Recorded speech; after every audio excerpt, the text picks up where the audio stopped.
Mano Laurynas Jokužis, Elinta projektų vadovas. Čia matome Lietuvoje sukurtą elektrinį hibridinį sunkvežimį. Tai yra 5. mūsų prototipas. Toks sunkvežimis elektrą nuvažiuoja apie 35-40 km, o vėliau persijungia į hibridinį režimą. Šitas sunkvežimis, kuo jis yra ypatingas, tai tuom, kad visa elektronika, visa sistema, kuri įsideda į standartinį autobusiuką ar sunkvežimį, buvo sukurta Lietuvoje. Kaip sakant, visiškai nuo nulio. Tai mums užtruko praktiškai 4 metų darbą ir dirbom ne vieni. Mums padėjo tikrai specialistai iš Kauno technikos kolegijos, kurie padėjo kurti šito sunkvežimio atskiras dalis.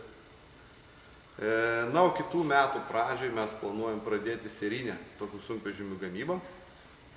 Pradėjus serinę tokių sunkvežimių gamybą, mums bus reikalingi specialistai turintys žinių apie elektromobilius, apie elektros įrenginius automobilyje, kaip jie veikia, kaip jie valdomi, ko iš tikrųjų šiai dienai sunku surasti.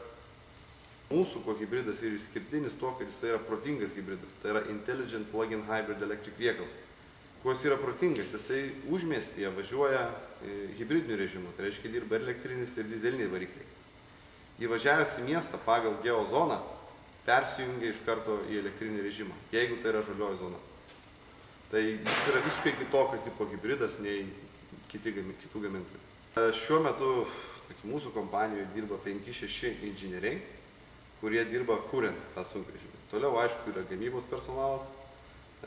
Toliau mes kitus dalykus mes iš tikrųjų outsourcinam, kaip ir sakiau, bendravom su Kauno technikos kolegija, taip pat bendravom ir su KTU ir kitom firmom.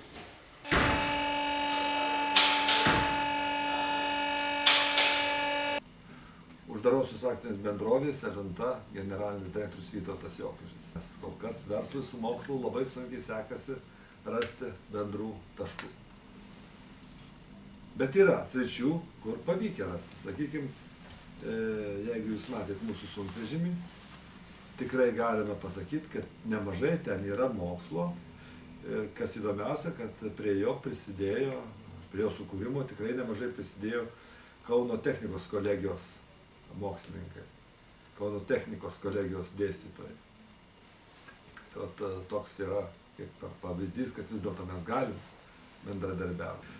Tai iš transporto elektronikos specialybė, kurią ruošia Kauno technikos kolegija, transporto elektros sistemų inžinerija, tai tikrai šios srities specialistų garantuoju, kad bus poreikis didesnis. Kodėl?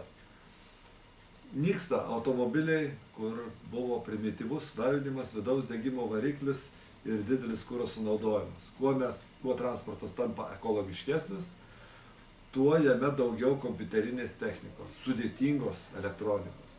Tai elektromobiliai iš viso tai yra kompiuteris ir elektrinė jėgos sistema, ratai dar pridėti, kad važiuotų. Bet tai yra elektros sistemų, ten yra labai daug ir jų tikrai reikės. Taip pat dar vienas sritis, kurioje mes irgi dirbam, tai elektromobilių įkrovimo stotelės. Aš manau, šis sritis taipogi priklauso transporto elektros sistemų inžinerijos sričiai. Tad, kaip žinot, dabar nėra ir aš garantuoju, kad už 5-10 metų tikrai bus daug. Jas reikės visas pastatyti, jas reikės visas prižiūrėti. Tad, manau, specialistų tikrai poreikis didės.